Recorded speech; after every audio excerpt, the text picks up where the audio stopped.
انبیاء کے بول حنیف قریشی صاحب کے ساتھ آئیے چل کے دیکھتے ہیں۔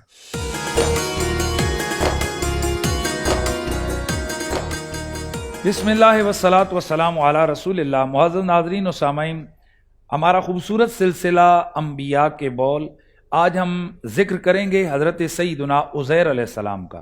حضرت سیدنا عزیر علیہ السلام یہ انبیاء بنی اسرائیل میں سے ہیں۔ قرآن مجید میں ایک مقام پر آپ کا اسم گرامی ذکر ہوا ہے، جبکہ آپ کے واقعات قرآن و حدیث میں کئی مقامات پر موجود ہیں۔ بنی اسرائیل بیت المقدس کے اندر آباد تھے۔ ان کی نافرمانیوں اور ان کے گناہوں کے سبب سے اللہ تعالیٰ نے ان پر بخت نصر بادشاہ کو مسلط کیا۔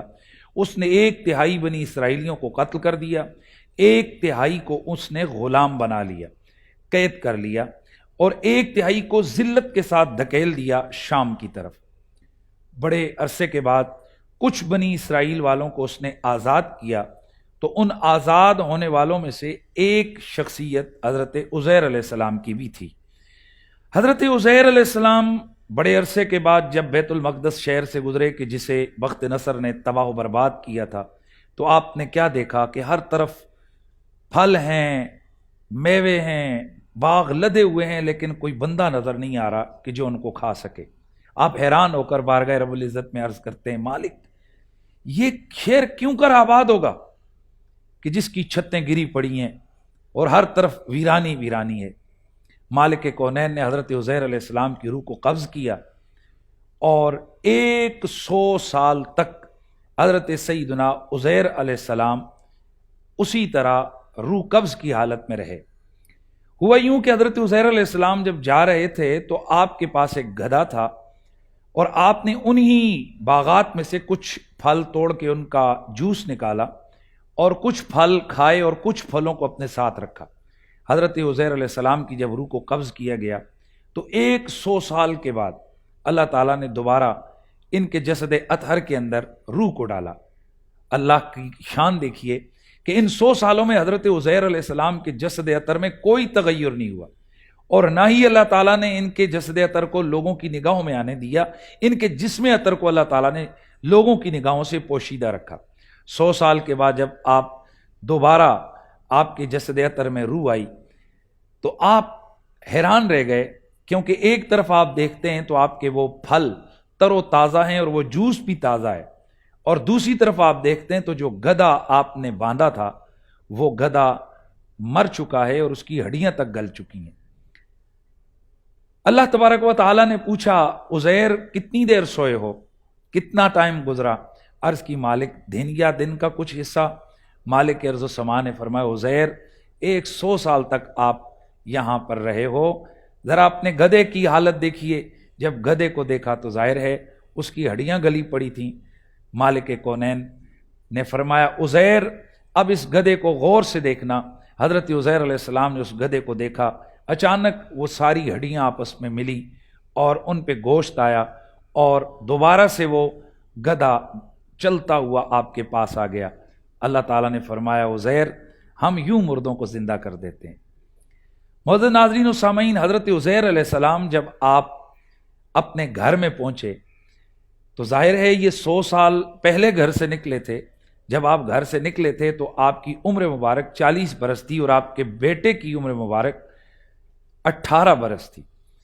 آج جب آپ گھر میں پہنچے تو آپ کے بیٹے کی عمر 118 برس ہے، اور وہ بوڑھا ہو چکا ہے، بلکہ آپ کے پوتے بھی بوڑھے ہو چکے ہیں۔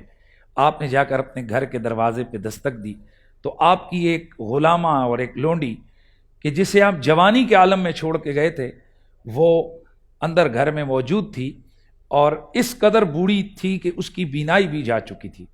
لیکن حضرت عزیر علیہ السلام جوں کہ توں اسی طرح 40 سال کے ہی لگ رہے تھے۔ حضرت عزیر علیہ السلام نے جا کر پوچھا، کیا یہ عزیر کا گھر ہے؟ بڑھیا کہنے لگی، رو پڑی، کہنے لگی، شکر ہے کسی کی زبان سے میں نے عزیر کا نام سنا۔ اور اس نے کہا، عزیر تو ہماری نگاہوں سے پوشیدہ ہو گئے تھے، ان کا تو کوئی پتہ ہی نہیں چلا۔ حضرت عزیر علیہ السلام نے بڑھیا سے فرمایا، اے بڑھیا وہ عزیر میں ہوں۔ بڑھیا کہنے لگی، میں کیسے پہچانوں کہ آپ عزیر ہیں؟ فرمایا، میں ہی عزیر ہوں۔ کہنے لگی، عزیر کی تو یہ شان تھی، اس کا یہ مقام تھا کہ وہ جو دعا کرتے تھے اللہ تعالیٰ وہ دعا ضرور قبول کرتا تھا۔ حضرت عزیر علیہ السلام سے کہا کہ اگر آپ عزیر ہیں تو دعا کیجیے اللہ تعالیٰ میری بینائی اور میری جوانی کو لٹا دے۔ حضرت عزیر علیہ السلام نے دعا کی، اللہ تعالیٰ نے اس بڑھیا کو جوانی عطا کی اور اس کی بینائی بھی اس کو لٹا دی۔ حضرت عزیر علیہ السلام کو اس بڑھیا نے پہچانا۔ حضرت عزیر علیہ السلام نے پہلا کام بنی اسرائیل میں یہ کیا کہ جو ان کی تورات بخت نصر نے جلا ڈالی تھی، جس کا کوئی نسخہ موجود نہ تھا، عزیر علیہ السلام اس کے حافظ تھے۔ اور یاد رکھیے تورات کے کل 4 حافظ تھے، حضرت موسیٰ علیہ السلام، حضرت ہارون علیہ السلام، حضرت عزیر علیہ السلام اور جناب حضرت شمعون۔ یہ کل 4 حافظ ہیں تورات کے۔ ذرا غور کیجئے قرآن کے اللہ تعالیٰ نے کتنے حافظ بنائے ہیں۔